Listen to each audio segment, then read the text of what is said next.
Praise the lord. దేవునికి మహిమ కలుగును గాక. దేవుని బిడ్డలందరికీ ఉదయకాల శుభాలండి. దేవుడు మనందరిని ప్రేమించి మరి యొక్క నూతన దినం డిసెంబర్ మాసంలో 21వ తారీఖులో మనల్ని ప్రవేశపరిచారు. ఈరోజు శనివారం.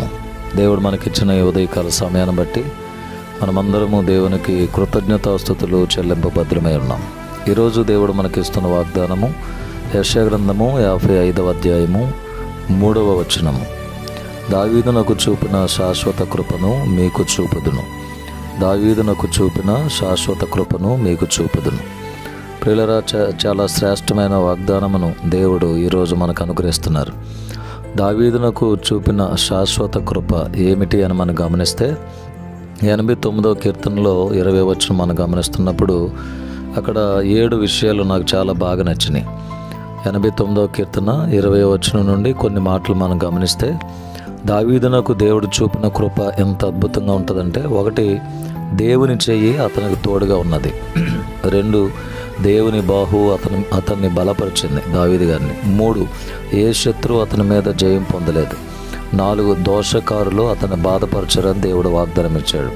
5, అతని ఎదుట నిలవకుండా విరోధులను దేవుడు పడగొడతానని చెప్పాడు.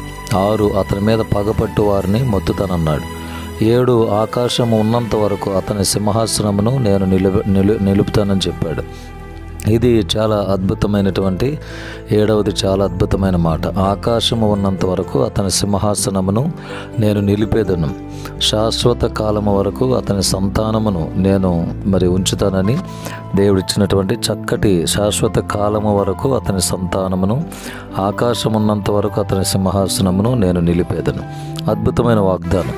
నిజంగా ఈ దావీదు గారికి చూపినటువంటి కృప చాలా గొప్పది. 7వ మాటగా ఆకాశం ఉన్నంత వరకు అతని సింహాసనం నిలుపుతానన్నారు కదా.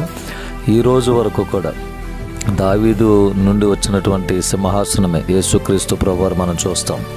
దావీదు పట్టణమందు నేడు రక్షకుడు మీ కొరకు పుట్టి ఉన్నాడు, ఈయన ప్రభు అయిన క్రీస్తు. చాలా అద్భుతమైనటువంటి కృపను దేవుడు దావీదు గారికి ఇచ్చారు. ఈరోజు వాక్యం వింటున్న నీకు నాకు మనందరికీ ఆయన ఇస్తున్న వాగ్దానం, దావీదునకు చూపిన శాశ్వత కృపను మీకు చూపుతానని వాగ్దానం ఇస్తున్నారు. ఈ వాగ్దానం మనందరి జీవితంలో నెరవేర్చాలని మనం ప్రార్థన చేద్దాం. అట్టి కృప దేవుడు మనందరికి అనుగ్రహించునుగాక. ఆమేన్. ప్రేమగల తండ్రి, వందనాలు. ఈ నూతన దినాన్ని బట్టి మీ స్తోత్రం నాయన.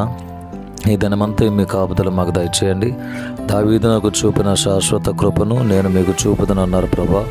అద్భుతమైన కృపను దావీదు గారికి మీరు చూపారు.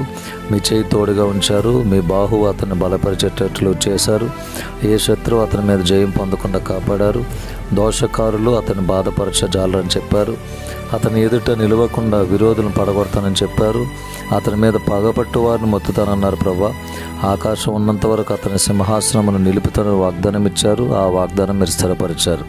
నిజంగా ఇలాంటి కృప దావీదు గారికి మీరు ఇచ్చారు. ఈరోజు మాకు కూడా ఇలాంటి శాశ్వత కృపను ఇస్తారన్నారు. ఈ శాశ్వత కృపను మేము పొందుకోవడానికి ప్రార్థనాత్మతో మీ సహాయం ద్వారా మేము ముందుకు సాగడానికి కృప దయచేయండి. దినదేవులతో నింపండి. మా సమస్త పాప దోషములను క్షమించి కొట్టివేయండి. యెరూషలేమునకు క్షేమమునివ్వండి. నీ బిడ్డలందరి పనులు, ప్రయాణాలు, చదువులు, ఉద్యోగాలు, చేతి పనులు, రెక్కల కష్టంలో తోడుగా ఉండండి. యేసయ్య నామములో ప్రార్థించి వేడుకొని పొంది ఉన్నాము తండ్రి. ఆమేన్. తండ్రి, కుమారుడు, పరిశుద్ధాత్మ త్రియేక దేవుని దీవెనలు సదాకాలం మనందరికి తోడై ఉండునుగాక. Amen. May God bless you all. May God bless our India.